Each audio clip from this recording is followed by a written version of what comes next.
Tonight, for the first time, we're seeing the body cam video from the Uvalde police officers who responded to the shooting. Even though this video does not show anything inside the classrooms or any victims, we do want to warn you this is graphic content. Now, the footage you're about to see right now shows the moment when officers were notified by dispatch that a student called 911 saying he was in a classroom full of victims. In a room full of victims. Full of victims. Child called 911 saying the room is full of victims. The room is full of victims. Just got wrenching watching that video. Now, Uvalde's Mayor Don McLaughlin says the body cam video from Uvalde police provides further context to the hallway video released last week. KENS 5 reporter Troy Kless breaks down the videos. And again, we do want to warn you, some of the footage is hard to watch. What's that door? While additional context was needed, the body cam videos show chaos and confusion. Minutes after a gunman entered Robb Elementary School, Uvalde police officers followed. One of the first who tried confronting the shooter was Officer Canales, who was shot at. Am I bleeding? The officer retreats and passes who appears to be Officer Ruben Ruiz, husband of slain teacher Eva Morales. The body cam video shows more of what occurred inside and outside of Robb Elementary School. Officer Canales tries to encourage his colleagues to confront the shooter. We gotta get in there, he just keeps shooting. What's also shown is confusion over who is in charge. Today, Mayor McLaughlin said that Uvalde's acting chief of police, Lieutenant Mariano Pargas, has been placed on administrative leave while his response to the shooting is evaluated. Pete Arredondo, the school district police chief, at one point tried negotiating with the shooter. Police were also seen in the videos taking kids out of classroom windows. Park, we might need help. We got shots fired at the school, bro. And despite the numerous officers from multiple agencies that did arrive, there was failure by officers who knew kids were still being killed in the classroom. According to Uvalde Mayor Don McLaughlin, there's no question there was a failure of command that day, inside and outside that school district. No question.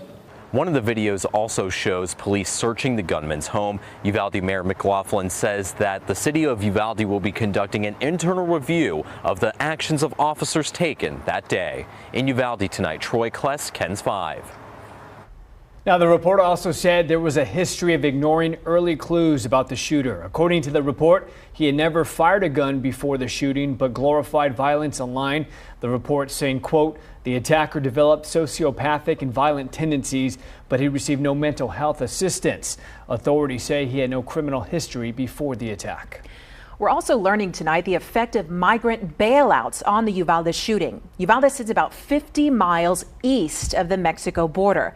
District leaders told the committee from February of this year to the day of the shooting, they had 47 lockdowns, and 90% were because of bailouts, which is when officers chase a car with suspected migrants. Then the car purposely crashes and people scatter to avoid being arrested.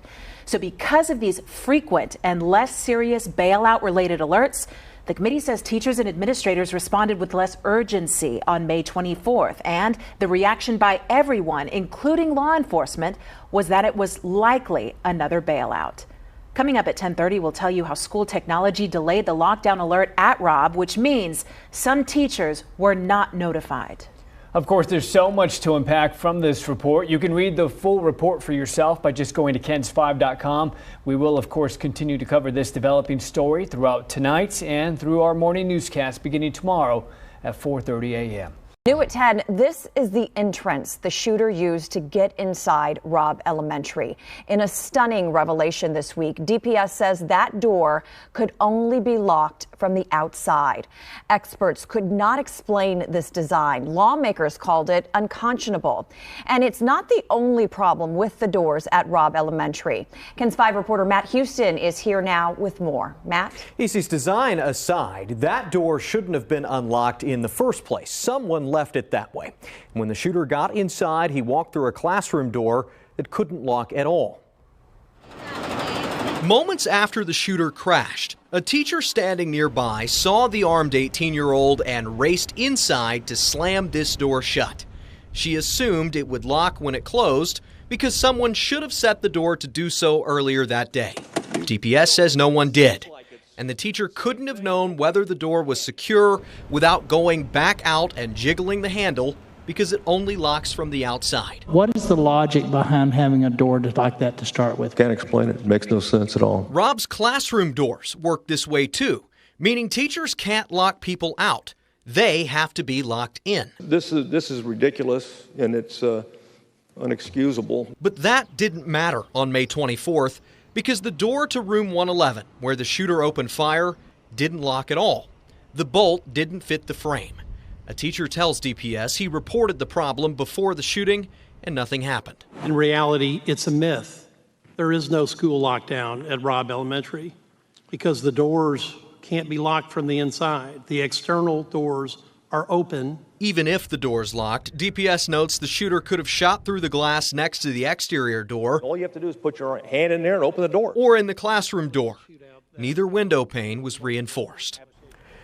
Texas Education Agency estimates there are 340,000 exterior doors to schools across the state. It's not clear whether new rules for schoolhouse construction require doors to lock from the inside. One expert testified the design that proved problematic here is common. Lawmakers fear it may even be standard. Isis. Thank you, Matt.